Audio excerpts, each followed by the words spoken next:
जेनांक एकादश अवसर में स्मृति चरण सभा अनुष्ठित। जाजपुर जिला बालीचंद्रपुर थाना अंतर्गत नियाड़ी ग्रामर अवसर प्राप्त प्राध्यापक डॉक्टर मुरलीधर जेनांक बड़ भाई स्वर्गत कुलमणि जेनांक एकादश दिवस अवसर में निज बासभवन में एक स्मृतिचरण सभा सेप्टेम्बर 3 तारिख मंगलवार दिन स्वर्गत पवित्र आत्मार सद्गति कामना निमंते नियारी ढंग स्मृतिचरण सभा अनुष्ठित हो जाइछि। कार्यक्रम में धर्मशाला बड़चुणा और बरी निर्वाचन मंडलीर बहु विशिष्ट समाजसेवी शिक्षाविद और आदर्श कृषक माने योगदान करी स्वर्गत जेनांक जीवनधारा उपरे आलोकपात करथिले। स्वर्गत जेना जणे साधारण कृषक परिवार रे जन्म होई निज परिवार को एक आदर्श परिवार भावरे समाज रे प्रतिपादित करथिले। उक्त कार्यक्रम में वरिष्ठ साम्यवादी नेता दिवाकर विश्वाल, समाजसेवी संतोष कुमार जेना, अवसर प्राप्त प्रधान शिक्षक राजेंद्र नारायण राय, दयानिधि सामल, दामोदर नायक, जिला परिषद सभ्य अरविंद सामल, विपिन बिहारी जेना, निरंजन सेनापति, विजय कुमार दास, गगन बिहारी स्वाई, सांबादिक प्रमोद कुमार पंडा और अवसर प्राप्त अध्यक्ष अनंत किशोर महांती प्रमुख बहुमान्य गण्य व्यक्ति निजर श्रद्धासुमन अर्पण करथिले। उक्त सभारे नागार्जुन जेना सभापतित्व करिथा बेले डॉक्टर भाग्यधर साहू परिचालन करथिले और अशोक जेना अतिथि परिचय प्रदान करथिले। शेष में डॉक्टर मुरलीधर जेना समस्त अतिथि को धन्यवाद जणाइथिले। प्रार्थना करते परिवार को ठाकुर भले रखंतु एवं आत्मा सद्गति कामना करते। जय जगन्नाथ। धन्यवाद प्रमोद। एबे ये परिवार सहित घनिष्ठ भाव संश्लिष्ट तांकर बंधु वज्रगिरी महाविद्यालय प्राक्तन अध्यक्ष सम्मानस्पद अनंत किशोर महांती को मु अनुरोध जनइबी से श्रद्धांजलि ज्ञापन करेंगे। अंत आज ए गाँव जड़े सफल मनीष जो एकादश उपलक्ष्य स्मृतिचारण सभार परिचालना करुला पूज्य महोदय पंचासीन समस्त व्यक्ति मोर नमस्कार एवं तांको भल पाउथिबा मंच सामने थिबा समस्त उपस्थित व्यक्ति मोर नमस्कार जनाऊँगी। कुलमणि जेना एक्चुअली आम तांकर बंधुघर तांका सान भाई मझिया भाई जी मोर सड़ू हे किंतु मु तांको जाने ना मु जाने बंधु होउचंदी कुलमणि बाबू कारण प्रति कौन फंक्शन हेल्ले कौन उत्सव हेल्ले बंधु बांधव पाक खाली आम घर समस्त घर को सी जाती सी जानी प्रकृत में मुरबी थे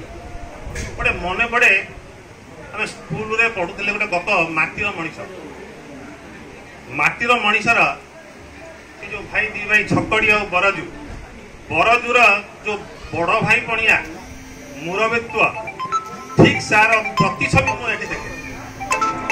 आम जाचु पिला दिन से बापा को हर छोट छोट भाई मान भौणी मान से केमी मनीष करेंगे से जो बड़ बोझ कांधरे थिला ताकू से सफल भाव में निभाई ना परिवार एत ऊपर को जाई न था शिक्षित हो न था आगू जाई न था कृषि कथा कहते से जड़े कृषि विशेषज्ञ नुहति कौटी कृषि विश्वविद्यालय पढ़ी ना किंतु से जो कृषि क्षेत्र में जो सफलता 6 मास समय पितृवियोग होता से बड़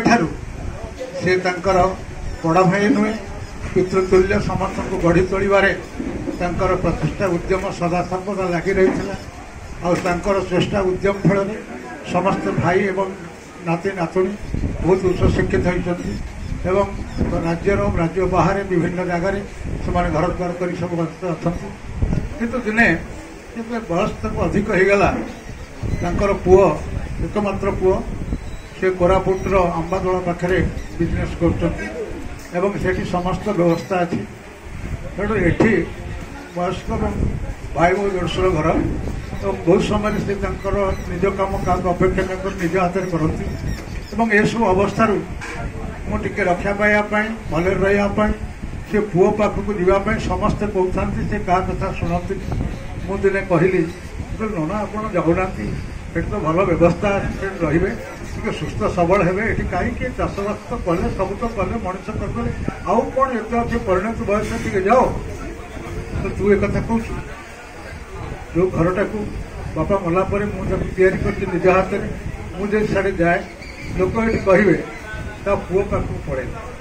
भाई मान भितर गोटे भितर आसो आम दोष त्रुटि कलु यापाई भाई पलि मुझे मरबी शेष निश्वास ये त्याग करी मुझे घर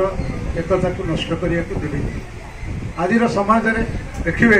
गोटे पुओ विवाह सारापर तार बापा माँ को सी अलग हो घर भितर परिवार बापा माँ था तो परिवार खंड विखंडित हो जाकर ये जो साधारण लोक हिसाब से विशेष पाठ न पढ़ी जो मानविकता गुण में से निजर जीवन को परिचालित कर आम समस्त पाखे उदाहरणीय अनुपस्थित मोर दादा बापा होती स्वर्गत बैराग चरण जेना देहांत पर मोर दादा दिने मत मोर घर बसता मुझे पचारे मुझे दादा तुम सब निआड़ कहीं जाऊ घरे तो बस निआड़ कहीं जाऊ तू जान मामू मरीगला से 3 जन पिला छोट छोट होता कि साहा भरसा न था तेणु मोर नैतिक कर्तव्य हूँ मो घर कम न करी से पिला मान भविष्य कथा मुझे चिंता करी एवं जो कथा से चिंता करते मोर दादा बसंत कुमार स्वाई से स्वर्गधाम को परित्याग कले आसिक छाड़ी जाते बसंत तू ये रही ये पिला साहा बालक है पर्यटन जत्न ये गोटे कथा मोर मन अच्छी मुझे दिन बाटे जाऊली बंधारे दादा से बिल से बहुत बिल नदी कूल बादाम उपड़ा होता है से आसता मुझे नमस्कार हली मुझे दादा तुम ये बस रे कौन ये कर तुम तो घरे बसुना कहते घरे बस तू मत कहू तो बापा जा से मो बापार उदाहरण कहते जयना कुंडई आज तुम घर तेणु मुझे परिश्रम न करी पिला मनीष पिला तो बहुत बड़ हो गए भाई जन अध्यापक है तुम पुओ अध्यापक थे चाकरी छाड़ी से बिजनेस कर जड़े पुतुरा जड़े इंजीनियर जड़े बो जड़े डाक्तर से जिते जा हूँ कि मोर कर्तव्यटा मुझे तो आजिकल दुनिया रे से एभली एक व्यक्ति विशेष थे जो कथा कहले मोर हापुआ जो कथा से कहले जड़े सफल व्यक्ति थे से सबू कथा को आउ उदाहरण दे। Bureau report the news today.